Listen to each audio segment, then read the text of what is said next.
Psaume chapitre 20 et verset 8 qui est le roi de gloire. L'Éternel fort et puissant, l'Éternel puissant dans la bataille. Ce verset est placé dans le contexte du psaume, qui décrit l'entrée triomphale de Dieu dans son temple. Commentons le sens de ce verset. Souveraineté divine.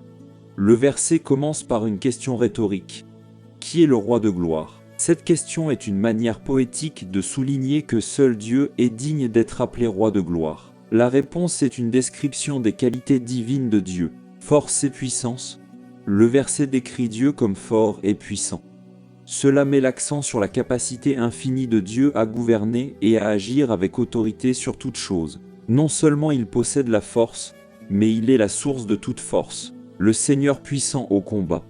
La deuxième partie du verset met en évidence l'habileté de Dieu au combat. Cela ne se limite pas aux conflits militaires, mais symbolise également la victoire de Dieu sur les ennemis spirituels et les forces du mal. Le message est que Dieu est capable de surmonter tous les obstacles et défis. Pertinence spirituelle. Bien que le contexte historique puisse être lié à l'entrée de l'Arche de l'Alliance dans le Temple, le psaume 24 a une application spirituelle plus large. On peut y voir une description poétique de l'ascension du Christ et de sa victoire sur le péché et la mort, puisqu'il est le roi de gloire qui a triomphé sur la croix et est ressuscité. Culte et révérence.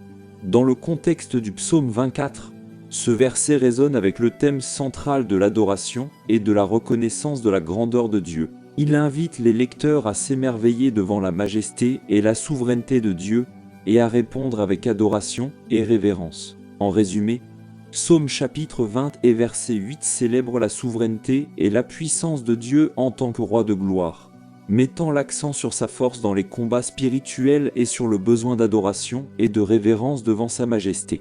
Déclaration de foi. Seigneur Jésus-Christ, je confesse que je suis pécheur et que je suis séparé de Dieu à cause de mon péché. Je me repens de mes péchés et je reconnais le Seigneur Jésus-Christ comme le seul et suffisant sauveur de ma vie. Et je dirige à la vie éternelle et écris mon nom dans le livre de vie. Amen. 1 Jean chapitre 5 verset 11 et le témoignage est le suivant. Que Dieu nous a donné la vie éternelle.